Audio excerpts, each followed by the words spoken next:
Mesdames, Messieurs, bonsoir. Ravi de vous retrouver pour ce rendez-vous dédié au décryptage de l'actualité de la semaine. Je reçois ce dimanche soir Dr Eugène Alosoukpo, journaliste et expert média. Eugène Alosoukpo, bonsoir. Bonsoir Lénaïque et bonsoir aux amis téléspectateurs. Francis Eloge Attadé, analyste politique. Francis Eloge Attadé, bonsoir. Bonsoir. Acte 1 de cette émission, c'est la revue de presse hebdomadaire sous la plume de Marcel Arrossi.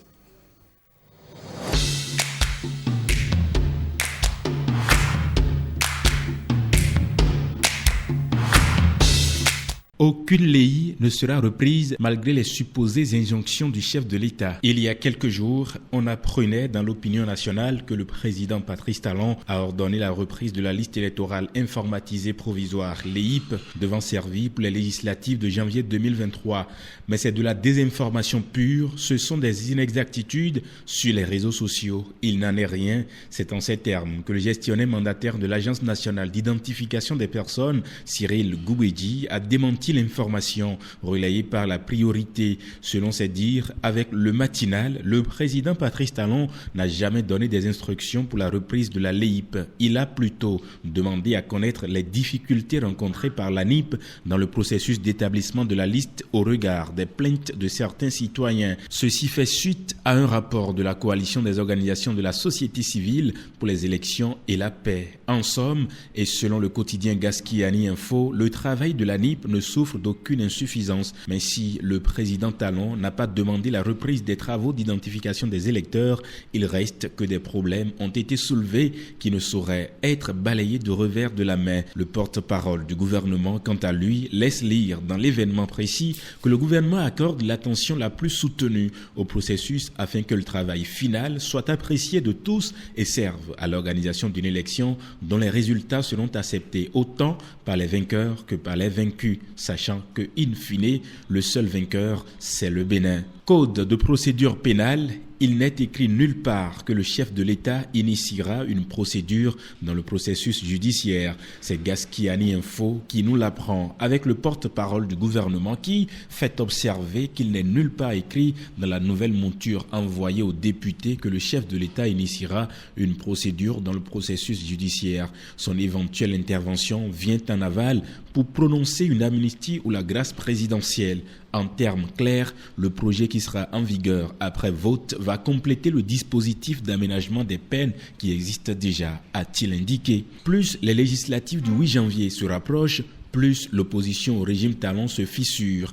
Elle ne fait plus bonne recette selon Fraternité, à part la RLC de Irénée Agossa et la FCBE qui ont relevé le pari de la fusion. Les autres partis qui se réclament de l'opposition ont du mal à regarder dans la même direction en vue de faire face aux deux grands blocs de la mouvance présidentielle que sont l'UPR et le BR. Conséquence, depuis peu, ce qui était de l'ordre de l'impossible devient subitement possible avec la LNA de Théophile Yarou, plutôt jusqu'ici plus proche de l'opposition qui fusionne avec l'Union progressiste Le Renouveau, comme on l'a déjà vu et comme on le verra encore avec d'autres partis se réclamant de l'opposition. C'est dire, selon Fraternité, que dans la perspective des prochaines législatives, l'opposition à travers les deux partis phares qui la représenteront n'aura pas la tâche facile devant les deux blocs de la mouvance présidentielle qui n'ont pas fini de se renforcer. Le confrère estime que sur la route du prochain Parlement, les places seront chères pour les aventuriers solitaires. Vers la fin de la 8e législature, le bilan est en demi-teinte selon la Nouvelle Tribune et le parent pauvre de cette législature a été, selon le journal, le contrôle parlementaire des actions gouvernementales. Les questions écrites, orales et discutées en plénière de ces 4 années peuvent se compter du bout des doigts. La situation sécuritaire face aux attaques djihadistes dans le nord du pays, celle des Béninois résidant en Ukraine, le point d'exécution du Millennium Challenge à Kant, la cherté de la vie, la construction des logements sociaux sont entre autres les questions qui ont été posées au gouvernement. Les réponses n'ont soulevé aucun débat sérieux, apprécie la Nouvelle Tribune, qui déplore aussi la non-installation d'une commission d'information, d'enquête et de contrôle. Et ce n'est pas les sujets qui manquent. Finissons avec la revue de quelques grands titres de la semaine. Soleil levant, augmentation vertigineuse du volume de la crue, la commune de Soava en alerte rouge lance un SOS. Le grand regard, univers des filles mères, des avenirs sacrifiés sur l'autel d'une erreur. L'événement précis, recomposition politique en vue des législatives de 2023, ruée de l'opposition à la mouvance, houdé sous le baobab. Le matinal, passage de 19 produits à la valeur transactionnelle à compter du 1er octobre, pas d'augmentation des prix. Info Matin, cherté des factures d'eau et menaces aux abonnés, la SONEB devenue antisociale, point d'interrogation. Fraternité, séance hebdomadaire du Conseil des ministres, la culture à l'honneur.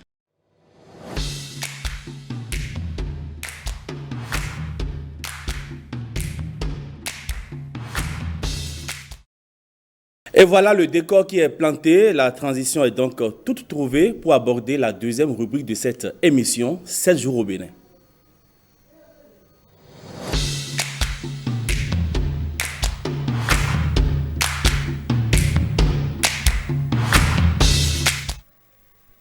Eugène Alosukpo, terrorisme et extrémisme violent, on en parle. Cette semaine, Cotonou a abrité des assises dédiées à ce sujet.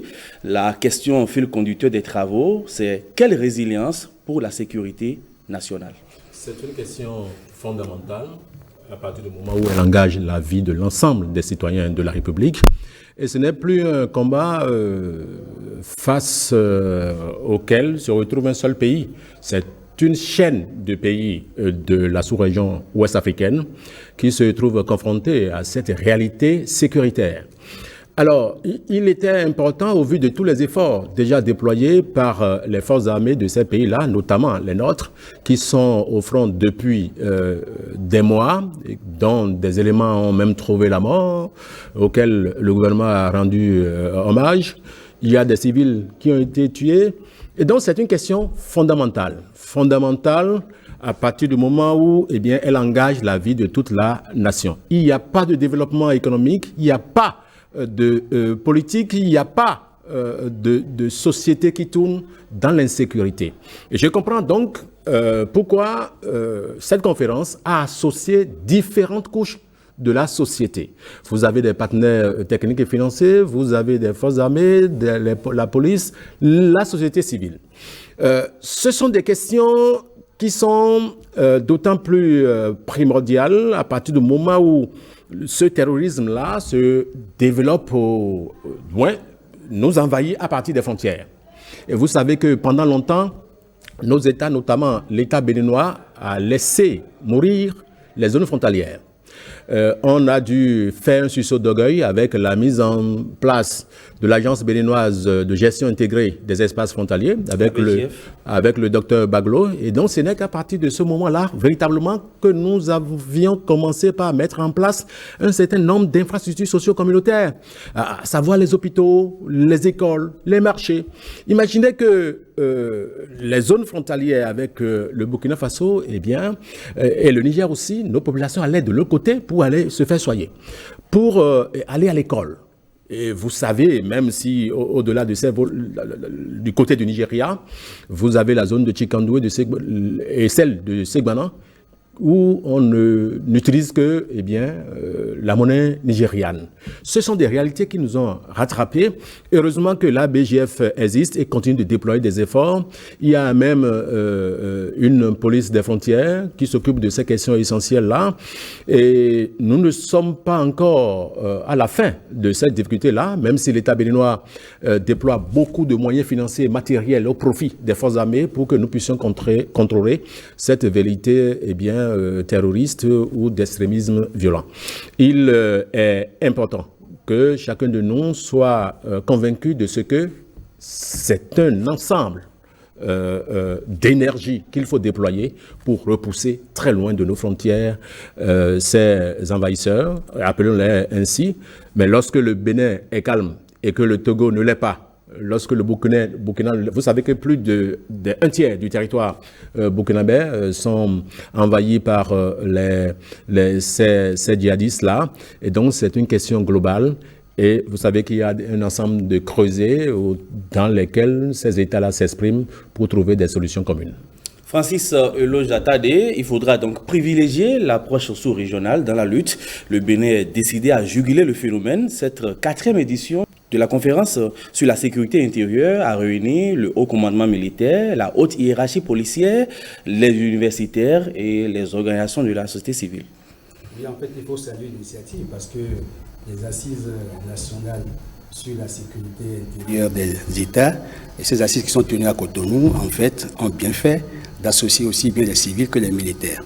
Nous devons aller dans la dynamique civilo-militaire, dans la recherche des solutions pour que nous puissions coproduire la sécurité. Et dorénavant, en fait, il est établi qu'il faut associer les populations. Parce qu'il arrive souvent que les populations hébergent même des djihadistes. Vous savez que les populations ont aussi des informations plus sensibles. Donc, c'est pour coproduire la sécurité, il faut que désormais on mette en place les passerelles pour que les militaires puissent aller vers les civils pour des échanges plus fructueux sur la base de la confiance afin que nous ayons des informations fiables pour endiguer le mal. Je crois que les assises ont abouti à de grandes conclusions, comme vous le savez. Ces conclusions seront mises en œuvre. Il appartient maintenant au Bénin d'adopter dans les meilleurs délais sa stratégie de lutte, mais aussi de travailler à désenclaver les zones à risque. Ça permettrait évidemment d'aller à des solutions plus efficientes, mais aussi la dynamique sous-régionale qui est en train de se mettre en place permettrait de réussir à faire des frappes chirurgicales pour obliger évidemment les djihadistes à reculer. Mais la question qui paraît un peu pertinente et qui n'a peut-être pas été agitée, vous savez que c'est une question qu'il faut gérer avec beaucoup de stérilité. La question terroriste, la menace terroriste, c'est qui finance les terroristes en fait? Qui leur offre les renseignements? Qui alimente ces réseaux? Vous savez qu'il y a un expert qui est venu du Sénégal, qui travaillait à l'Institut de recherche sur la sécurité, qui a fait des propositions efficientes. Il faut, en fait, aller à la base. La contrebande, par exemple, des motos, du carburant, qui alimente ces réseaux, il faut dessoucher, il faut aller jusqu'à mettre, en fait, un terme à ça, si on veut endiguer le mal. Il faut faire en sorte que nous puissions endiguer à la source le mal. Qui finance, qui offre les renseignements, qui offre les informations et qui alimente. Parce que là, si on le sait, on peut agir, en fait, pour aider les populations à bénéficier de la sécurité dont on a besoin pour aller vers la marche, vers le développement. En fait, c'est quoi l'acte terroriste? Parce qu'en fait, c'est un acte violent, dont le but est de provoquer, de créer l'insécurité. Soit c'est pour faire du chantage en fait au gouvernement, soit c'est pour satisfaire un désir de haine. En fait, haine contre un système, contre une communauté ou contre un pays. Parfois, ça a l'air gratuit. Quand on voit les frappes des djihadistes, on se demande quelles sont les raisons, est-ce que les raisons sont objectives? Qu'est-ce qui peut conduire des citoyens à divorcer et à prendre l'option du mal, l'acte du mal? C'est quand même une question importante.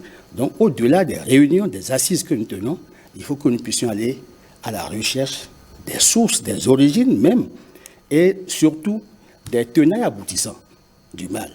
Aujourd'hui, il y a des nations qui sont citées, qui seraient derrière le mal terroriste, qui n'ont pas intérêt à ce que ce mal soit endigué. Parce que quand il y a ce désordre, ça permet à cette impuissance de continuer à piller les ressources des États africains. Donc, il faut que les États africains, eux aussi, trouvent la formule pour pouvoir empêcher l'expansion du mal terroriste, surtout que ça se développe vers les zones côtières maintenant, les pays côtiers. Donc, faisons en sorte que, au-delà de son champ, son périmètre du Sahel, puisque c'était un mal séquencé au Sahel, maintenant, ça vient... Ça étend ses tentacules. Mais oui, si. Donc, il faut faire en sorte que nous puissions endiguer ce mal. On parle de stratégie et le concept de plus en plus en vogue est celui de la coproduction de la sécurité. Les populations sont donc invitées à coopérer afin de faire échec aux incursions régulières de ces groupes armés terroristes, notamment dans la partie septentrionale du Bénin. Mais tout le monde n'est pas propre dans cette affaire. Parce que les terroristes, les stratèges en matière de terrorisme utilisent les populations de plus en plus. C'est vrai qu'on ne donne pas toutes les informations, mais sur le terrain, il y a de ces personnes-là qui sont de nationalité béninoise qui travaillent pour ces bandes-là, et ça rend la tâche peut-être plus difficile. aux forces armées. Mais je pense que la première chose à faire, c'est de fermer les trous de besoin des populations. Lorsque vous n'avez pas mangé une fois, 2 fois par jour, et qu'une bande organisée, ça dépend de votre niveau intellectuel de compréhension des choses, vous propose par exemple 2 à 3 millions d'un seul trait pour que vous puissiez faire face à vos besoins immédiats, parfois vous y allez sans réfléchir. Et lorsqu'il n'y a pas d'hôpitaux, lorsqu'il n'y a pas de centre de santé, etc., eh bien, c'est un ensemble de besoins qui créent la possibilité d'aller vers des actes que nous décrions. L'État béninois, et certainement que vous êtes allé dans les zones frontalières, a déployé cette décennie, pour nous limiter à cet intervalle-là, beaucoup de moyens financiers et beaucoup d'infrastructures socio-communautaires ont été installés pour que ces populations qui sont dans les zones frontalières se sentent béninoises. Tout n'est pas encore bon, mais c'est un travail de longue haleine pour que ces populations comprennent que nous n'avons qu'un seul territoire et que le fait de se rendre eh bien, partisans de ces groupes organisés eh bien, compromet la sécurité nationale et pourquoi pas la sécurité régionale. Il y a donc un travail pédagogique à faire, celui de sensibiliser notamment les jeunes qui se laissent appâter pour être enrôlés. Je crois que vous avez bien fait de souligner en fait que c'est la pauvreté qui nourrit la violence. Mais d'énormes moyens sont déployés actuellement. Mais oui, il y a des efforts qui se font, mais qui ne sont pas assez perceptibles pour le moment. Parce qu'en fait, il y a ça dépend de là où on se situe aussi. Mais oui, il faut attendre que, progressivement, que les jeunes surtout puissent être enrôlés dans le système qui leur permet de pouvoir satisfaire librement leurs besoins. Parce que quand ils seront pris en compte, ils ne pourront plus se faire enrôler par les groupes organisés de mafia. Parce qu'en fait, c'est des mafieux, ceux-là. On fait en sorte que la population, en coopérant avec les unités de défense et de sécurité, puisse donner les vraies informations afin que les frappes soient justes et efficaces. Parce qu'en fait, c'est des réseaux qui se créent et qui ont des ramifications et qui sont alimentés. Tant que la question de la pauvreté, de la paupérisation n'est pas réglée, il se trouvera toujours des gens pour se faire enrôler, pour faire du mal, rien que pour pouvoir assouvir leur destin, soit de vengeance, soit de rejet d'un système. Parce que, vous savez, ailleurs, on appelle Boko Haram. C'est un système qu'ils sont en train de combattre. Mais quand on vient au Mali, au Niger, au Burkina, ce n'est plus un système qu'on combat. Mais il se trouve qu'il y a des populations qui estiment que la gouvernance qui est en place n'est pas normale, il faut faire partie. Vous voyez qu'il y a encore des bruits de bottes au Burkina Faso. Parce qu'on estime que la question sécuritaire n'est pas réglée. Et tant que ce n'est pas réglé, ce n'est pas sûr qu'il y ait la stabilité nécessaire à la mise en œuvre efficiente des différents programmes de développement. Moi, je pense que l'État n'aura jamais les moyens de faire tout en même temps. Parce que c'est une question budgétaire, etc. L'urgence aujourd'hui, c'est informer, former les populations sur l'obligation de resserrer les rangs face à ceux-là qui nous agressent.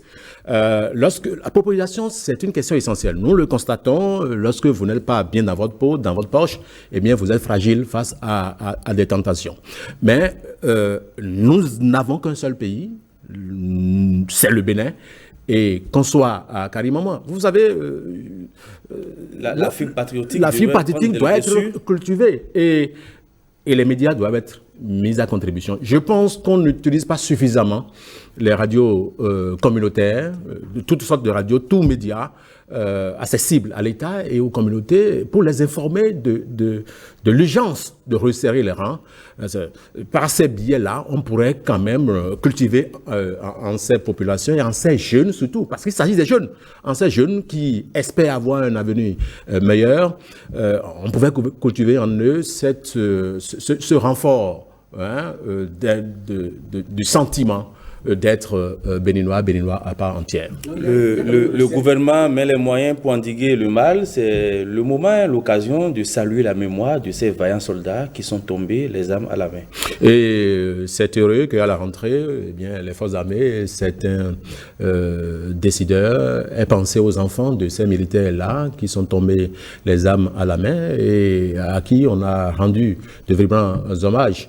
Nous ne souhaitons plus qu'il y ait d'autres qui tombent encore, parce que certaines indiscrétions disent que l'État béninois a mis suffisamment ces derniers temps de moyens matériels à la disposition de ceux-là qui font la veille pour que nous puissions dormir. C'est une option qu'ils ont prise, mais il faut les soutenir dans cette option-là et continuer à les soutenir. Il y en a qui sont au front dans le Septentrion depuis une année, depuis 2 années, et qui ont laissé leur famille. Heureusement qu'il y a des personnes qui les soutiennent et elles ont, ces personnes-là, ces regardés, ces soldats, des informations sur leur famille au quotidien, et nous ne pouvions que leur souhaiter bonne chance sur les fronts. Dans tous les cas, les attaques terroristes ne préviennent pas, mais de plus en plus, nos militaires ont les moyens, la stratégie pour contrer la brutalité de ces forces étrangères. Il faut saluer le travail colossal qu'abattent les forces de défense et de sécurité qui s'activent sur le terrain. Oui, évidemment, je crois que nos points de vue sont convergents à ce niveau-là. Et je voudrais aussi rappeler en fait qu'au niveau du Bénin, il y a un comité qui est mis en place. Le comité chargé de la mission de sécurisation du territoire, CCMSTN. Je crois qu'il y a l'inspecteur-colonel Barthélemy Tegan, il y a des Souza Christian, je crois, ils ont fait une mission sur Banter récemment, où ils ont échangé avec les enseignants, avec les commissaires, avec la population, sur la nécessité de coproduire la sécurité. Je crois que c'est une activité salutaire et ça doit pouvoir, c'est une tournée nationale qu'ils sont en train de faire et ça rentre dans le cadre de la sensibilisation que nous souhaitons pour que la population soit suffisamment informée et que la démarche soit commune. Parce que si nous faisons cette mission de lutte contre le djihadisme, contre le mal terroriste, nous allons réussir ensemble à endiguer le mal. Alors, le gouvernement fait beaucoup, il faut avouer. Et ce qui est salutaire, c'est la proactivité, en fait, qu'il faut saluer chez ce gouvernement-là. Parce que le mal, en fait, c'était imprévu. Depuis décembre 2021, le Bénin s'est retrouvé subitement avec des menaces terroristes qui se multiplient, au point qu'aujourd'hui, à l'occasion des assises annuelles sur la sécurité intérieure, les gens ont fait du chou gras, en fait, les attaques qui se multiplient au Bénin, au nord Bénin, pour que nous puissions trouver une solution, au-delà, en fait, de la solution de convergence pour les États, que sont le Burkina, le Sénégal, le Niger et autres. Il n'y a que le Bénin doit adopter son plan.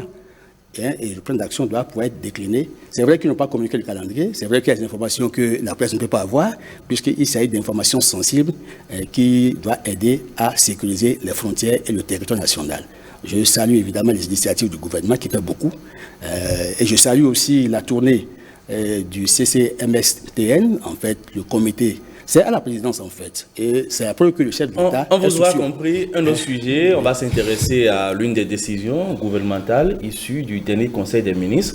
Il est annoncé la transmission à l'Assemblée nationale d'un projet de loi pour encadrer le droit de grève dans les secteurs des transports aériens, maritimes et des hydrocarbures. Je vous sais spécialiste des questions parlementaires.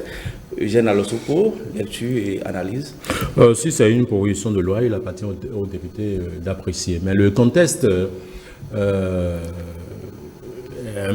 je pense, est plus ou moins lié à cette grève à la SECNA. Peut-être que c'est une coïncidence, peut-être que l'idée est née de cette grève-là. L'État béninois a estimé qu'il y a des secteurs stratégiques dans lesquels il faudrait nécessairement un contrôle des mouvements de grève. C'était l'éducation, c'était la santé, c'était la justice. Alors, le même État a estimé, ou j'allais dire le gouvernement, a estimé qu'il faudrait élargir cette bande à d'autres secteurs, comme le secteur maritime, le secteur aérien et quoi encore. Les hydrocarbures. Les hydrocarbures, ce sont aussi des secteurs que l'État juge stratégiques et il appartient à l'État, puisque c'est eux que nous avons élus, de décider si les députés sont d'accord pour examiner et adopter ces propositions de loi ou cette proposition de loi, tant mieux, c'est eux qui sont élus et c'est eux qui ont le devoir ou l'obligation régalienne d'adopter les textes. de loi. Après l'éducation, la santé et la justice, comme il le soulignait, le droit de grève sera-t-il désormais encadré au niveau des transports aériens et maritimes et au niveau du secteur des hydrocarbures? Je crois que le contexte s'y prête, le contexte sécuritaire. Vous savez que si vous ne contrôlez pas votre espace aérien et maritime, vous êtes exposé, surtout que nous sommes en train de trouver des formules, des stratégies et des modes d'action pour endiguer le terrorisme. Donc il faut faire en sorte que ces secteurs qui sont sensibles ne soient pas paralysés. Vous savez que un des inconvénients de la grève est une arme syndicale. Mais l'inconvénient, c'est que la grève est chronophage. Ça bouffe le temps, en fait. Et au niveau des jeux apprenants, vous savez que ça bouffe le temps de l'apprentissage. Si bien que ce n'est pas gaillé à l'avance que les programmes soient exécutés. Forcément, il y a des trous dans la formation des enfants. Et au niveau de la santé, vous savez qu'il y a eu la pagaille meurtrière, et puis c'était suicidaire, donc il fallait aller. Mais l'espace aérien, il y a des animateurs qui sont là. Il faut faire en sorte qu'il n'y ait pas une paralysie de secteur, puisque nous avons un contexte plus exigeant de sécurité. Le gouvernement a vu juste et a anticipé. Il ne faut pas attendre le mal, il ne faut pas faire le médecin. Il ne faut pas venir jouer en fait, au sapeur-pompier après le mal. Donc il faut anticiper. Donc je voudrais encore saluer cette dynamique d'anticipation dans laquelle le gouvernement est en train d'aller. Et ce qui est salutaire, ça permet de prévenir contre le mal. Il faut que les acteurs de ce secteur soient plus tolérants et qu'ils soient plus patriotes, qu'ils sachent qu'en fait c'est pour les besoins de sécurité, mais aussi les besoins de service. Donc ce ne sont pas des secteurs jugés sensibles, mais c'est des secteurs qui sont sensibles en fait. Et il faut saluer l'option du gouvernement. Il appartient maintenant aux parlementaires, parce que c'est eux qui sont en fait les législateurs. Il leur appartient d'examiner et puis d'adopter pour que le gouvernement aille à la promulgation. Oui, c'est une question de rapport de force. Je crois que le rapport de force va largement à l'avantage du gouvernement. Il ne devait pas avoir obstruction à l'adoption de ce test-là. Vous évoquiez tout à l'heure les raisons exposées et déclinées par le porte-parole du gouvernement. Alors, vous établissez vous aussi un lien entre cette décision et la récente grève des contrôleurs aériens de l'ASECNA? Non, ça vient un peu comme mon co-débatteur l'a dit, ça vient un peu comme pour brouiller un peu la piste en fait. Mais il faut avouer que le chef de l'État a le souci de conduire pacifiquement, méthodiquement et harmonieusement son PAG pour que, in fine, les Béninois puissent constater les efforts qui ont été consentis pour le développement et pour l'apport du bien-être. Alors, dans cette condition, dans un contexte instable, dans un contexte de grève, dans un contexte de paralysie des secteurs, on ne peut pas réussir à conduire à terme un PAG. Alors donc, je voudrais, en fait, tout en saluant les informations qui ont été apportées par le porte-parole du gouvernement, qui sont exactes, puisque en fait, le contexte de la menace terroriste, elle est réelle, elle est effective. Vous avez vu que les États prennent des dispositions pour sécuriser leur espace aérien. Il ne faut pas attendre Covid, parce que c'est à cause de Covid qu'on court maintenant pour sécuriser. Encore Covid n'est pas un être humain, mais pour Covid, on a pris des mesures pour sécuriser l'espace aérien, on a sécurisé les frontières, mais pour le mal djihadiste, c'est un peu comme s'il y a une certaine légèreté. Il faut que nous soyons plus sérieux, et je trouve que notre gouvernement est sérieux, et a le sens de la responsabilité, c'est ce qui est salutaire, et il anticipe en fait sur des mesures, de sorte que nous ne soyons pas surpris. Donc il faut éviter qu'il y ait de la surprise dans les actions qui viendront ultérieurement compromettre tout ce que nous avions mis en marche. Et c'est en cela qu'il faut saluer le chef d'État qui reste et demeure une école. Si ce projet de loi est étudié et voté par le Parlement, qu'est-ce qui va désormais changer au niveau de ces secteurs? Non, ce qui va changer, c'est que désormais, vous ne pouvez plus aller en grève comme vous le voulez, comme c'était le cas dans l'éducation, comme c'était le cas au niveau des hôpitaux, dans la justice. Donc désormais, c'est comme il y a un nivellement des possibilités d'aller en grève. Si ça a l'avantage, si ça va à l'avantage de tout le monde, tant mieux. Mais ça ne devrait pas surprendre les travailleurs de ces secteurs-là, puisque de plus en plus, le chef de l'État a les arguments pour justifier. Il a justifié encore devant le patronat français. au patronat français. Et donc, il trouvera les arguments pour justifier, pour dire pourquoi il a estimé que ces trois secteurs doivent être plus surveillés, pas surveillés, contrôlés, pour permettre que son programme d'action soit réalisé. Bien évidemment, nous sommes passés de 3 plus 3, maintenant ça fait 6. Il pourrait y avoir d'autres secteurs dans lesquels cette possibilité pourrait être imaginez. Décortiquons à présent l'actualité hors de nos frontières, c'est dans la rubrique Interactu.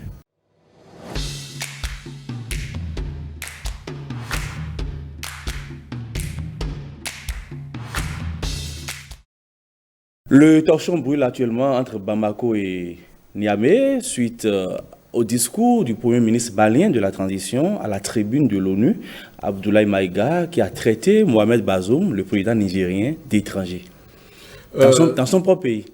C'est de l'audace diplomatique lorsque un Premier ministre qui, quand même, représente tout un État à cette grande tribune internationale se permettent de donner un certain nombre d'informations. Des informations qui n'ont épargné aucun pays limitrophe. Le Niger, la Côte d'Ivoire, et aussi la Guinée-Bissau. Un discours révolutionnaire avec beaucoup de pics. Beaucoup de pics. Vous savez, le discours a tout sauf le diplomatique. Mais c'est l'expression d'un sentiment interne d'hommes qui sont. Vous savez que Abdoulaye Maïga est allé au front, à Kidal et à l'intérieur du pays. Vous savez que Assimi Goïta était aussi au front. C'est l'expression des sentiments intérieurs de personnes qui ont aujourd'hui l'avantage de diriger le Mali. Mais lorsque vous parlez de ces personnes-là, ce ne sont pas des personnes vulgaires.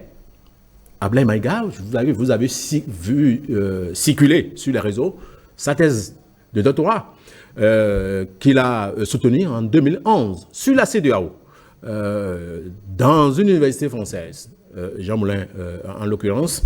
Et donc ce sont des personnes qui savent de quoi elles parlent lorsqu'elles parlent de vie communautaire, de la CEDEAO et de conviction. Ce qu'elles sont en train d'apprendre, c'est la vie politique, qui n'était pas leur habitude. Le discours n'était-il pas trop cru?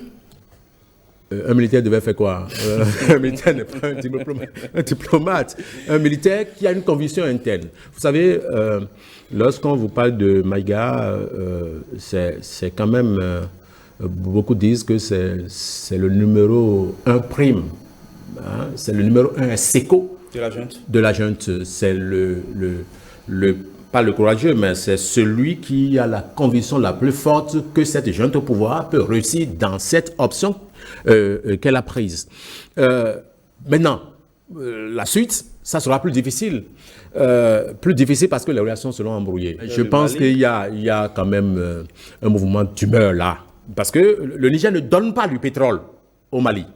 Le Niger vend du pétrole au Mali. C'est une transaction financière. À partir du moment où vous refusez de vendre du pétrole au Mali, ils vont trouver les sources de s'approvisionner ailleurs.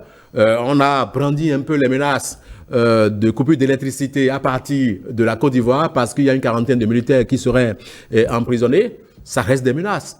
Mais vous savez, c'est dans le confinement, c'est dans les difficultés que les États retrouvent le sursaut. Nous prenons pour exemple Cuba. Cuba n'a pu développer sa médecine qu'à partir du moment où ce pays de Fidel Castro était sous embargo américain et international. Aujourd'hui, les Maliens vont trouver la solution. Ce n'est pas nécessairement qu'il faut les applaudir de ce qu'ils font, mais ils ont une conviction.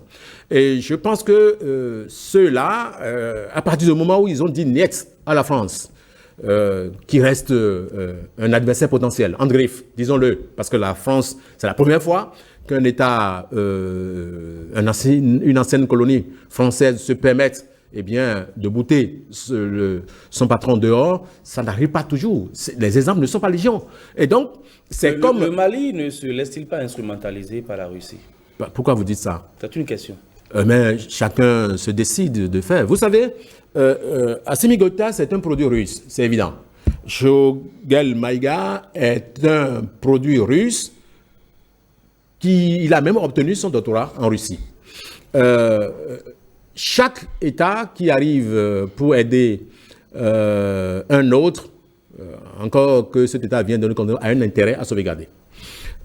Les Maliens ont décidé, du moins, ceux qui gèrent la transition aujourd'hui au Mali ont décidé de coopérer avec les Russes. Ce n'est pas à nous de Cotonou de leur dire de ne pas le faire. C'est une option qu'ils ont prise. Je regrette seulement que la guerre en Ukraine soit venue atténuer la percée de ces militaires russes Wagner qui, dès les premiers moments, avaient obtenu des résultats probants dans la lutte contre le terrorisme. Aujourd'hui, la guerre en Ukraine a assombri un peu leur progression, même si ces militaires ne sont pas absents du nord Mali. Mais les procès contre les militaires maliens, ça dépend de celui qui les fait, ça dépend des convictions de chacun. Vous savez, la suite c'est quoi? Moi je pense, et je pense que quelles que soient les faussetés ou les erreurs diplomatiques que ce discours du Premier ministre par intérim du Mali comporte, eh bien, ce discours a l'avantage de renforcer le nationalisme malien. Vous avez vu avec quel entrain, vous avez vu à quel enthousiasme. Renforcer le nationalisme malien, Francis Lojatade, partagez-vous ce point de vue? Oui, parce qu'il a été accueilli avec une ferveur. Vous avez vu la marée humaine qui est allée l'accueillir au retour à l'aéroport. Donc c'est la preuve évidemment que le peuple adhère à ce que la junte fait au Mali. Mais je voudrais en fait vous dire que la tolérance est une vertu essentielle de la démocratie et cela suppose en fait le respect de l'opinion de l'autre. En principe, comme ils sont tous démocrates et qu'ils sont vus à la tribune des Nations Unies, ils doivent accepter qu'il y a la pluralité des opinions. Ce que Maïga a dit, c'est ce qu'il doit dire, c'est ce que son peuple veut. Et vous avez vu qu'en fait, il est Premier ministre intérimaire. Je croyais qu'il n'allait pas rester dans les mêmes bottes que celui qu'il a remplacé et qui est malade. Donc, je constate évidemment que c'est des gens qui ont pris du temps pour s'asseoir, pour mûrir la réflexion sur les grandes options qu'il faut prendre pour sortir en fait leur pays de la léthargie et surtout repositionner le Mali sur l'orbite des pays gagnants, des pays émergents. Alors, vous avez vu que le mal, en fait, qui a secoué le Mali tout le temps et qui, ma foi, a obligé la France, compte tenu des accords de coopération qui existent entre la France et la plupart des anciennes colonies. Parce que vous avez les accords d'avril 1961 sont encore là. Nous sommes liés par ces accords.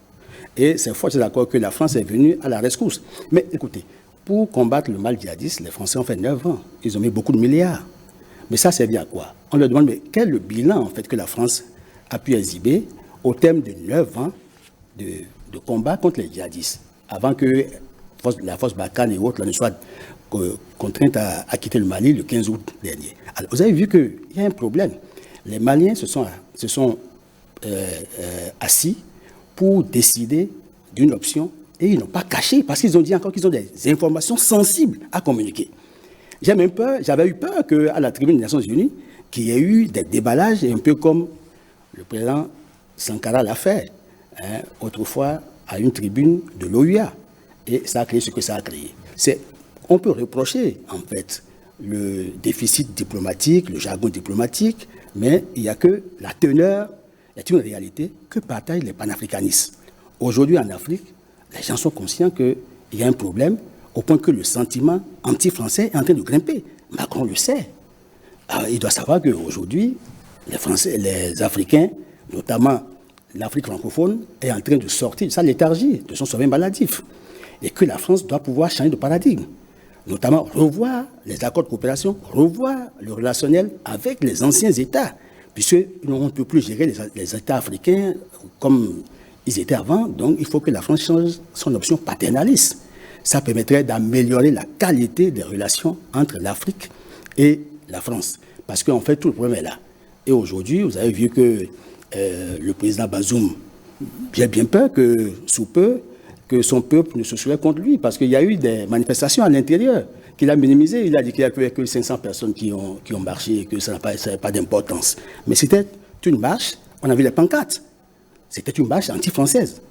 Donc ça veut dire que le peuple nigérien est en train de se soulever déjà, petit à petit, et si le cocktail prend... Et il y a comme un effet de contagion. Mais oui, c'est ça. Et surtout que c'est des voisins. Le phénomène des vases communicants risque de faire partie encore Bazoum. Entre-temps, les réseaux l'avaient fait partie, et comme les réseaux sociaux le font, ils vous font mort, et puis après, ils vous ressuscitent.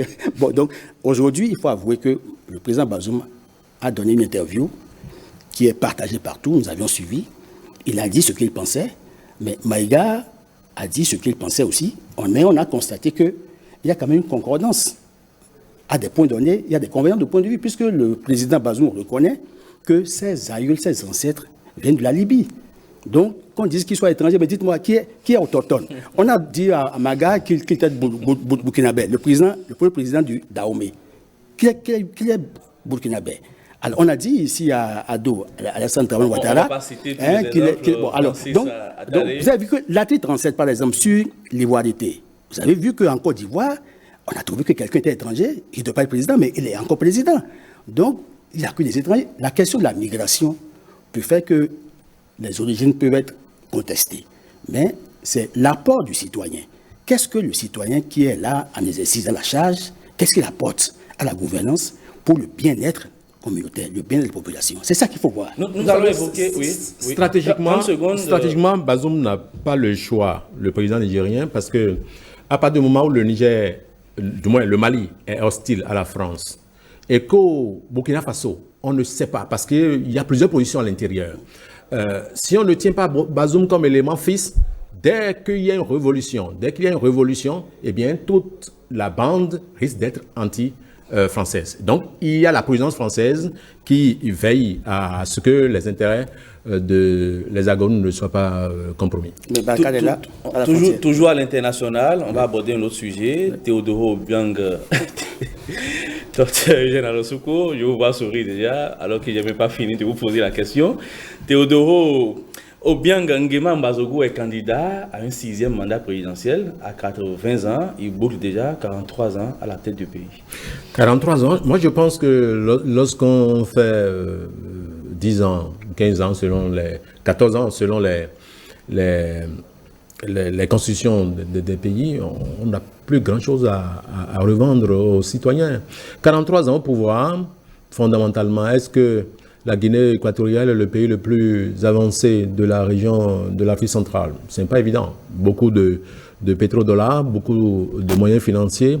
Mais la question fondamentale, c'est de savoir si la nomenclature de la démocratie occidentale qu'on nous a imposée est adaptée au contexte africain. Il y a quelques présidents qui, après 2 mandats, ont décidé de partir dans la facilité, qui sont devenus quand même des personnes de référence dans leur pays. Mais tout le monde n'a pas la même vue du pouvoir. Tout le monde n'a pas le même usage du pouvoir. Et donc, alors que nous sommes dans un pays africain traditionnaliste où on ne est remplacé au pouvoir que lorsqu'on a rejoint ses ancêtres, en griffe. Donc, la République n'est pas une royauté. La République n'est pas une création africaine. La République est une création occidentale qu'on nous a imposée dans l'avilissement de nos civilisations, dans... Vous êtes donc pour une tropicalisation il faut tenir compte des réalités. Les réalités du Bénin ne sont pas les réalités du Togo. Les réalités du Togo ne sont pas les réalités de la Côte d'Ivoire. Et il faut trouver... Est-ce que vous pensez qu'il soit normal qu'il y ait des personnes qui sont dans l'opposition 20, 40, 50 ans, voyant les autres en face, qui profitent de tout et qui n'ont rien, alors que nous sommes dans un même pays? Il faut trouver la passerelle. Être dans l'opposition ne doit pas être une pérennité, une fonction. Le pays appartient à tout le monde. Donc nous devons revoir les options fondamentales que nous faisons. On ne peut pas imiter. Les réalités françaises ne sont pas nettes. Le président Patrice Talon l'a signifié aux Français lorsqu'il parlait de la réduction des possibilités de grève dans certains secteurs. Nous devons domicilier nos démocraties, revoir nos constitutions à la taille de nos besoins et de nos civilisations. L'éternelle question de la longévité des chefs d'État africains au pouvoir. Oui, mais j'ai de la peine à en parler parce que j'estime que nous devons respecter les mandats constitutionnels, mais il y a dans certaines constitutions, il y a des possibilités de faire le mandat une fois, ad vitam aeternam. Si bien qu'il y a des présidents qui veulent se fossiliser au pouvoir, il faut évidemment trouver la formule, les mécanismes pour pouvoir limiter les mandats présidentiels. Je crois que l'espace communautaire, la CEDEAO, y avait pensé, mais il semble qu'il n'y a pas encore un package pour pouvoir contraindre les chefs d'État à ne faire que 2 mandats. Si bien qu'il y en a qui sont à leur 3e mandat, il y en a qui sont à leur 4e mandat, si bien que la contagion du 3e mandat et du N mandat est en train de s'ériger comme un principe. Carrément. Mais oui, il faut qu'on corrige ça. Alors que, vous savez que la Guinée équatoriale, c'est un petit pays. Ils sont à peu près 1 million avec 800. Un sous-sol énormément riche. Mais oui, si. Mais 1 million 800, et puis bon, donc c'est une population maîtrisable. Mais rester au pouvoir avec une longévité aussi exemplaire, 43 ans de règne, ben, si on demande, il y a des gens qui sont nés, qui n'ont vu que tout le temps Obiang. Bon, on va dire, mais M. Obiang, fonction, carrière, président de la République. Bon, alors, donc il faut quand même qu'on trouve la formule pour diversifier. Parce qu'en fait, dans une bonne démocratie, il faut certes organiser les élections à bonne date, mais il faut veiller à ce qu'il y ait une alternance au pouvoir. Ce sont les deux mamelles nourrissées de la démocratie. Mais quand un président règne et reste à vie, c'est à croire qu'il y a plutôt de personnes pour faire le job. Il faut faire en sorte que des membres de son parti puissent être proposés. Un peu comme on a dit au Cameroun, vous avez vu que le président Macron, lors de sa tournée, a été un peu gêné, que le président Biya n'ait pas pu dire s'il sera candidat ou pas, s'il proposerait un autre élément de son parti pour conduire la succession. Donc, il faut que les présidents apprennent à trouver leur dauphin, qu'on travaille au dauphinat. Parlant de succession, certains observateurs entrevoyaient une succession en Guinée équatoriale avec le fils de l'actuel président, Théodorine, vice-président de la République, chargé de la défense, qui est réputé pour ses goûts luxueux. Ce n'est pas exclu. Mais si le père voulait le faire, il l'aurait fait à cette occasion-là. Donc, mais moi, ce que je crains, c'est la suite après Théodoro. Parce que le père ne serait plus là à discipliner les ardeurs de sa bande. Eh bien, le fils seul ne pourrait pas avoir l'étendue de la maîtrise du pouvoir de son père, et tout peut aller dans tous les sens. Alors, on peut canaliser on peut trouver la formule qui convienne. Je ne suis pas d'accord que nécessairement ça soit un fils qui remplace son père ou etc. Ça dépend des contextes. C'est une alternance aussi. C'est une alternance, mais c'est toujours mieux que le père seul reste au pouvoir. Vous savez, c'est vrai, il y a le patronyme qui reste. Mais je ne suis pas un antidémocrate, rassurez-vous. Mais il y a le patronyme qui reste. Mais lorsque les choses changent, il y a une vue jeune, il y a une façon de voir les choses qui n'est pas toujours la même chose que ce que le père a fait. C'est vrai qu'il y a toujours les mêmes clics qui profitent du pouvoir. Il y a quelques opposants qui s'y glissent, qui en profitent. Les jusqu'au-boutistes de l'opposition restent dans leur camp et parfois sont marginalisés. C'est la réalité de la démocratie en Afrique. Avec votre permission, je voudrais dire en fait que lorsque le président reste longtemps au pouvoir, il n'arrive pas à régler les problèmes, il les déplace. Vous avez vu que quand Oufou était resté jusqu'en 1993, parce qu'il est mort en décembre 1993, la gestion de la suite a été difficile. Vous avez vu au Togo à côté, les problèmes demeurent encore. Donc, plus il dure au pouvoir, plus il déplace les problèmes, et quand il quitte, les problèmes rattrapent en fait les nouveaux gouvernants. Donc, pour la stabilité des États et pour la quête du développement, il faut que nous trouvions les mécanismes pour limiter les mandats, parce que ce job, il y a plusieurs personnes pour le faire. On peut le faire en 2 mandats. Vous avez vu qu'en Afrique du Sud, le président Mandela est resté 30 secondes sur le sujet. Mais oui, vous voyez que Mandela n'a fait qu'un seul mandat. Pourtant, le peuple lui demandait d'en faire un second. Donc, on peut faire le job en 1 mandat ou en 2 mandats maximum. Dernière ligne droite de cette émission, la rubrique « Les potins de la toile ».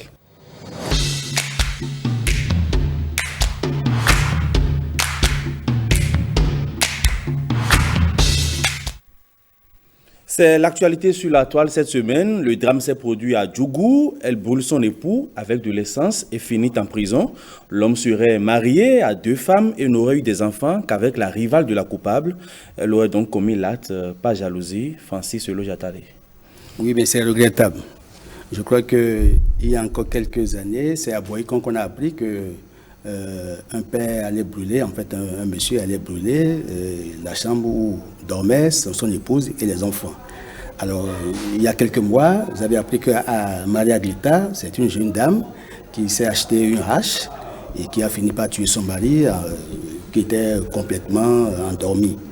Bon, alors, Et puis cette fois-ci, c'est à Djougou que une femme asperge son mari d'essence. Et puis bon, le temps qu'il ne rétorque, il a vu l'étincelle. Et heureusement que je crois 48 heures après les soins intensifs, il est sorti de coma. La dame est entrée dans les procédures judiciaires et elle serait en prison. Je crois que son audience c'est pour le novembre prochain. Les cas de violence sur les hommes sont légion. Mais oui, autrefois on croyait que c'était que les femmes qui étaient victimes de la violence conjugale dans les ménages. C'est qu'il y a un drame et il y a des tragédies qui se jouent dans le foyer conjugal. Et notre silence et notre passivité seraient une caution à ce phénomène. Donc il faut qu'on trouve les mécanismes en fait pour pouvoir arrêter la saignée. Bon, nous avions créé l'institut qui s'occupe des femmes. Mais en fait, prioritairement, comme pôle d'action, on n'a vu que les femmes. On n'a jamais vu les hommes à côté. Parce qu'on estime que la gente féminine, elle est vulnérable. Et que les hommes, comme ils représentent le soleil, ils sont plus virils et que c'est eux qui portent les coups. Il faut prendre tous les mécanismes pour que le droit soit dit à chaque fois qu'il y a de ces cas-là. Et il faut sensibiliser, il faut faire de l'éducation. Je crois que depuis un moment, je constate qu'au niveau de l'Institut, il y a des points focaux qui sont mis en place au niveau des arrondissements. Il faut que les missions soient claires, de sorte que nous puissions utiliser ces espaces-là pour pouvoir sensibiliser et pour corriger, afin qu'on éduque la population à la bonne conduite pour le bon vivre ensemble. Les hommes aussi ont désormais besoin de protection au Bénin. Suffisamment de protection. J'ai compris l'ampleur du problème lorsque deux de nos étudiants ont choisi de travailler sur la violence conjugale vécue par les hommes. Et tenez-vous bien, j'ai entendu des témoignages qui m'ont stressé, où des hommes qui n'ont pas la possibilité de sortir après le travail, ne peuvent pas recevoir leurs parents à la maison, sont frappés. Il y a même un parmentoir spécial pour lui, gardé à la maison par son épouse, etc. C'est pas simple.